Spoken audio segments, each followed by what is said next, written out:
Hello and welcome to Wednesday's Granada Reports. Hello, thanks for joining us. Coming up on the programme this evening. A warning of legal action against the North West's water company after claims it's underreported pollution incidents. Was Luke's death linked to mould in his home as his family believe? A coroner prepares to deliver her findings. Could the beautiful game become a laughing matter? The football club with ambitions to become the subject of a sitcom. Warn for some of the great state occasions. What's our connection to these historic robes? And you may have noticed the sun shines back, but how long will it stick around for? I'll have a full weather forecast coming up at the end of the programme.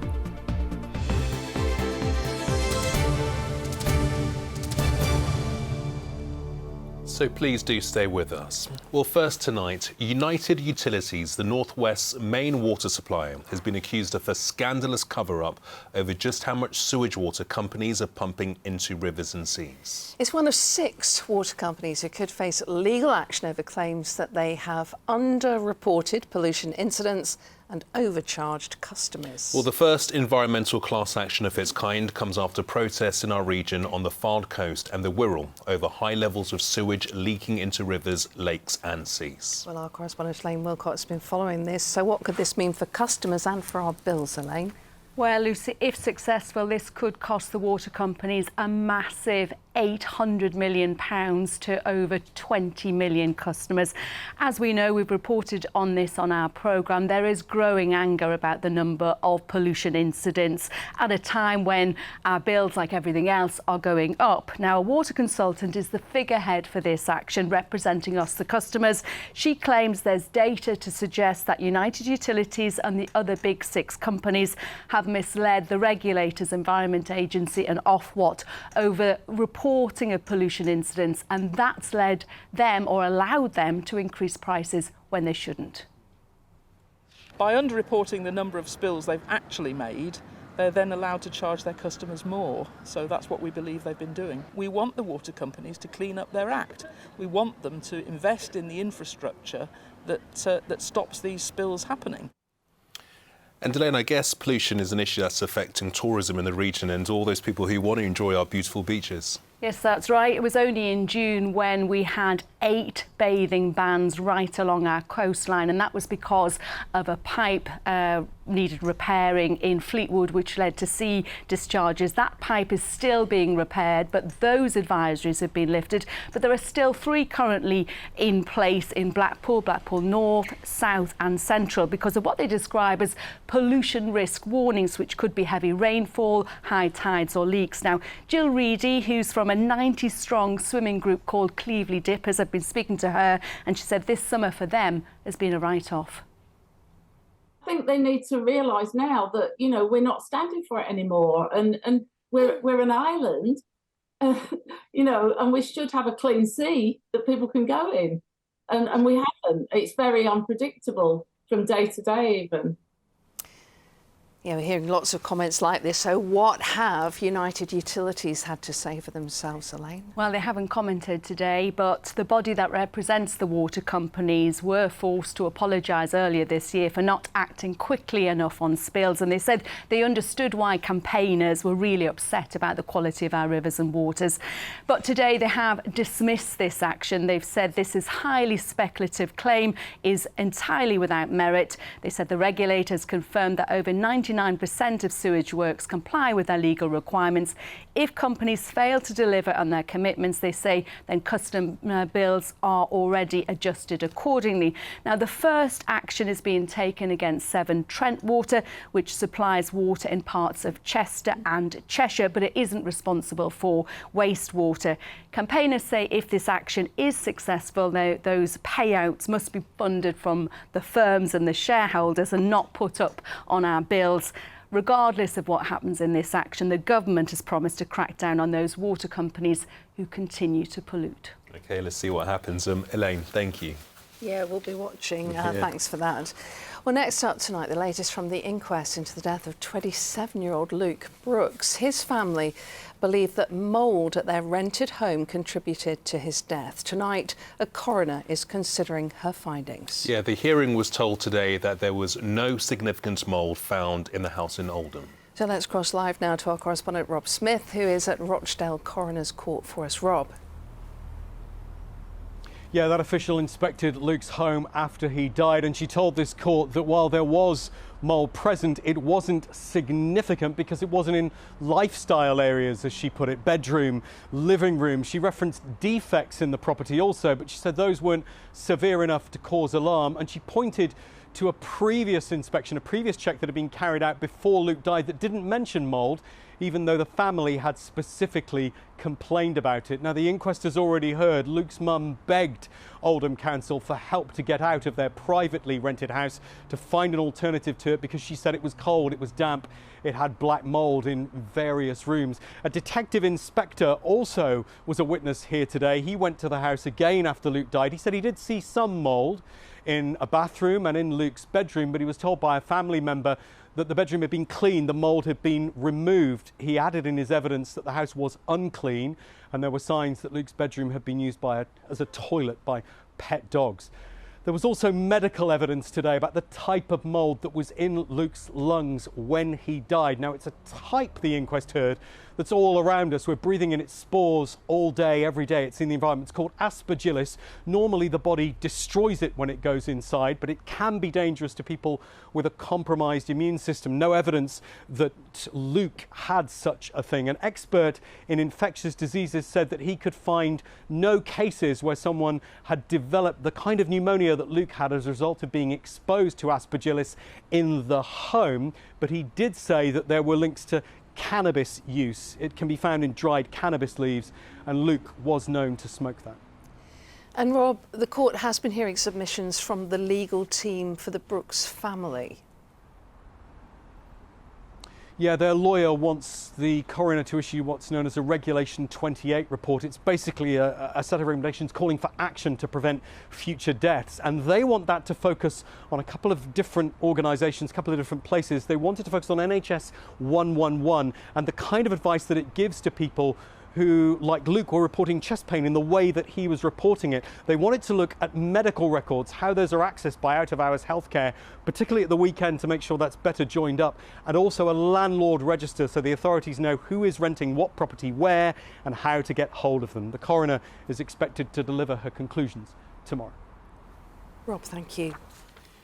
Now, the pandemic sometimes seems like a long time ago, but of course its impact is still being felt, not least by our medical experts. Yeah, it's impossible to predict when the next pandemic will occur. It doesn't bear thinking about. But experts at Liverpool's School of Tropical Medicine are making sure that we would be better prepared. They've just helped set up a new fund that will encourage industry to get on board and help develop the medicines and vaccines of the future. Tim Scott reports. The Liverpool School of Tropical Medicine's programme of drug trials played an important role in developing the COVID-19 vaccine. But post-COVID, the need for medicines to diagnose and treat other infectious diseases remains. And now the school has partnered with medical research organisation LifeArc to pioneer more work in this field. Together, they've set up a £2.7 million fund to invest in research into infectious diseases. Millions of people die every year throughout the world from infectious disease. I think we all understand the impact that COVID-19 had on not just on lives, but also on society as a whole. We hope that the coming together of the Liverpool School with LifeArc will help to inject vital funding into an area to help to develop the next generation of diagnostics and medicines to treat patients and to prevent the likelihood of being affected like we were when COVID-19 hit 3 years ago. The COVID pandemic highlighted the devastating impact that new viruses can have on our society. That's why this new fund and the research it will support here is so important. Treatment and possibly cures for infectious diseases will be brought one step closer, and that could lead to saving millions of lives worldwide. The School of Tropical Medicine is also the lead partner in ICON, a consortium bringing industry, research and the NHS together to fast-track new drugs and treatment. It will help industry access the new fund to help with their research. So ICON was set up 3 years ago with an initial investment of 18 million from the UK government. It's generated that into a £250 million programme working with industry.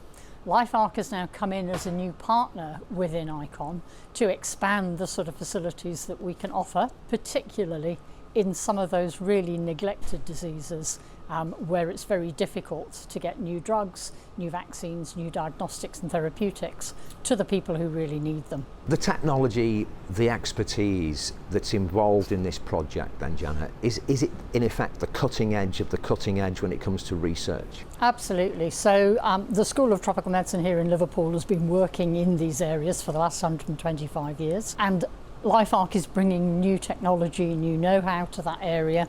We're bringing our know-how of the diseases, the need, and some of the developmental pathways that we can actually work on to get these new products through to market.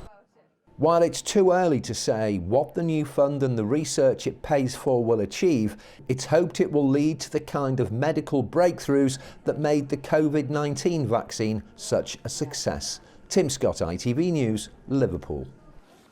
Yeah, good to see that important research going on. Well, more news now. And the High Court has heard that ex-Manchester City defender Benjamin Mendy is chasing millions of pounds of back pay from his former club and is selling his house in a bid to avoid bankruptcy.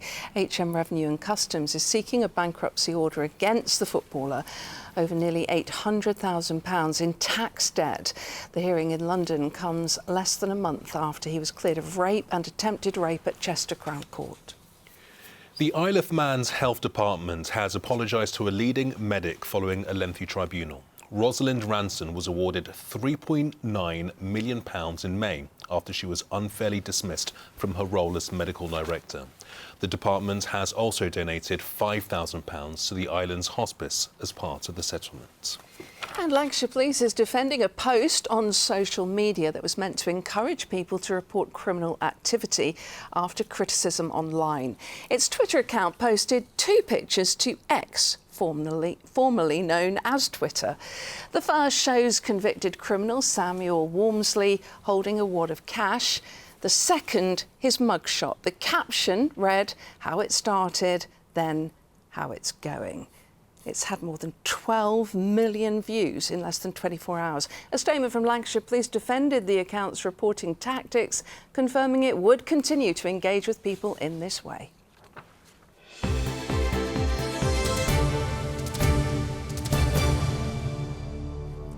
Well, next tonight, the number of people driving under the influence of drugs in Cumbria has now overtaken those caught drink driving. The most recent figures from the county's police show that more than half those stopped over a 12-month period were affected by drugs. A campaign is planned over the summer to try to reinforce the anti-drug driving message. Tim Batshaw reports. For the first time, more people being stopped by Cumbria police are found to be under the influence of drugs rather than drink. Just mind turning off the engine and just stepping out the car for us, please. If the police suspect someone may have taken drugs, they're given a roadside swipe test, which will show up traces of the most common substances. All right, so the reason for the stop today is the manner of driving. OK, you've been all over the road, and now I'm at the vehicle, I can smell a bit of cannabis from the car, so I'm going to ask you for a drug swipe, all right? The equipment available to the police is now better than ever, leading to more arrests and prosecutions. That and an increased use of drugs in some age groups is thought to be contributing to the rise in drug driving numbers. It's extremely worrying because people think it's normal to take recreational drugs and then jump in a car and drive. They don't believe that it impairs their reactions, which clearly it does. So there's more drivers now caught drug driving than drink driving. The latest figures from Cumbria Police show the extent of the problem. In the year from August 2022 to July 23, more than 1,400 people were arrested either for drink or drug driving. In more than half of those cases, 58% drugs were involved. The highest number of cases were in the age group from 20 to 36. The police say using drugs when behind the wheel can cause serious accidents and carries severe penalties. What sort of drugs are you finding that drivers are taking? Well, our drugs wipe test for two types of drugs at the moment. One is cannabis. This cannabis cigarette was literally found around the corner on a driver driving whilst over the prescribing of drugs. And also cocaine is the other drug that the drugs wipe does test for. My message to people is to think before you drive if you've had any drugs in your system. You need to look after yourself, you need to think about your life and most importantly the lives of others. The police will carry out a campaign in the next few weeks targeting drug and drink drivers to try to push home the message that both can devastate lives and lead to serious consequences for those who are caught. Yeah, wise words from the police there. Still to come tonight. It's a funny old business. The football club owner who thinks his team would be perfect for a sitcom. And at last, we're seeing some weather to get out and about in. It is a short-lived thing, however, as you're probably aware. The forecast will be coming up later on in the programme. But whose feet are those? That's the question. Yeah, more from Joe coming up later. And here's what's still to come on the ITV News at 6:30 with Lucrezia. A critical incident is declared in Northern Ireland. It's after the details of thousands of police officers and staff are accidentally released online, with concerns now for their safety. Could you be due a refund on your water bill? The £800 million lawsuit against 6 water companies accused of underreporting pollution and overcharging customers. And are younger people falling out of love with some of our great British puddings? But one study says yes, they are. Join me for those stories and more at 6:30. What? I need to fall out of love with puddings immediately. There's Kamal. nothing wrong with a great British pudding. Apart from the calories. That's why I've got the lockdown timber still. I need to shake that off. Time for sport now, and there's a high-profile departure from Manchester United. Here's David. Yeah, Harry Maguire was the club's captain last season. Now it looks like he could be heading out of Old Trafford before the new one begins, while the 30-year-old is closing in on a move to fellow Premier League side West Ham for around £30 million. The England international became the world's most expensive defender when he joined United for £80 million back in 2019. But after losing his place in the first team under Erik ten Hag, he's now agreed personal terms with the Hammers. Well, the one trophy that Maguire won with United was the League Cup last season. This season's first round got underway with Salford and Crewe both causing upsets by knocking out Championship sides. Salford, who are in League Two, saw off Preston 4-2 on penalties at Deepdale. Crewe, also of League Two, took Sunderland to penalties where they won 5-3. A youthful Blackburn team avoided an upset against Walsall, winning 4-3. Bolton beat Barrow 1-0 to book their place in the second round. There were plenty of goals at Oakwell, where Tranmere knocked Barnsley out 7-6 on penalties, while Blackpool beat fellow League One side Derby 2-0. Wigan, Stockport, Fleetwood and Morecambe all went out, as did Accrington, who had the most bizarre penalty of the night. Sorry to Coredi Adedoyin for showing this, but, well, it was just too good not to. Ouch, that's got to hurt.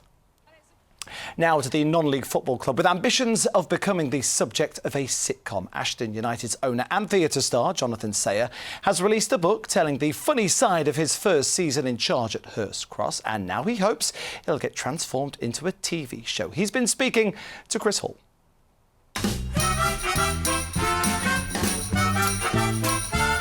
Laughter isn't usually the noise players want to hear from the terraces, but Ashton United could soon follow Peckham Market, Torquay's Hotels and Slough's Trading Estate as the setting for a classic British sitcom. 20% of what I earn from this book is going to go into the club forevermore. If it was made into a movie, a TV show, whatever, that's hopefully going to be a really new and novel form of income for the club. I think that it's perfect fodder for sitcom because I think it's very, very funny, but it totally lives in the pain of other people. And there's so many wonderful characters, wonderful, warm, funny, sometimes silly people. So I think it would just make a brilliant sitcom. So touch wood, fingers crossed and all that. He was so kind, so generous, a true philanthropist. This actor and writer has already turned The Play That Goes Wrong into a global success and transferred it from stage to screen. Now his new book, Nowhere to Run, could also have legs. There's a bit in the book about where the pitch freezes and the different attempts of thawing the pitch out, the buying of hairdryers and trying to dry them out. The propane heaters were brought in, and then we covered them in plastic tarpaulin. And then my uncle nearly lit himself on fire. There's talk that this book could get made into a sitcom. Why do you think I've turned up? I'm looking for a part. I am a nifty box-to-box midfielder. And when I say box-to-box, I mean like roses to celebrations to a different box of chocolates.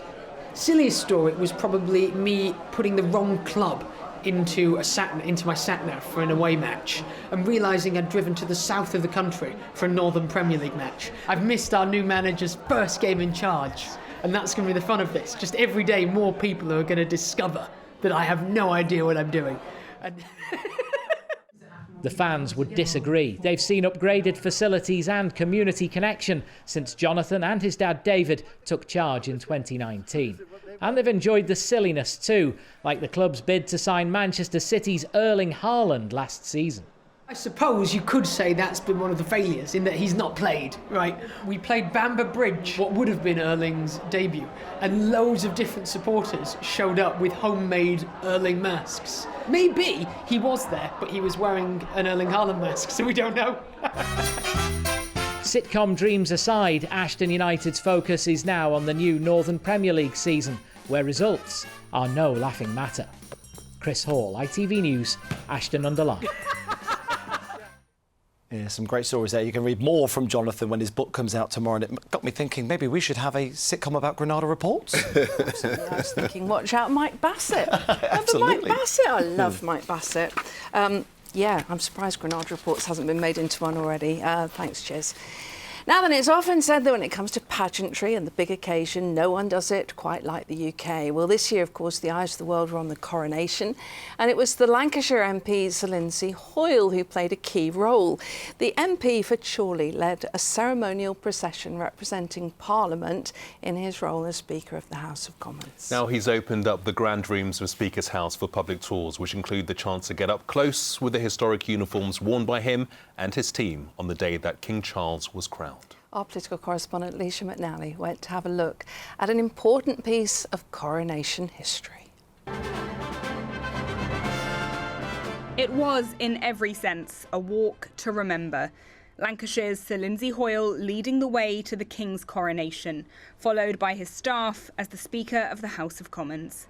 Now, these unique uniforms are on public display for the very first time, from the Sergeant of Arms to the Speaker's chaplain. So looking at this lineup, there is one uniform that really stands out, isn't there? This is Mr. Speaker's. Talk us through it.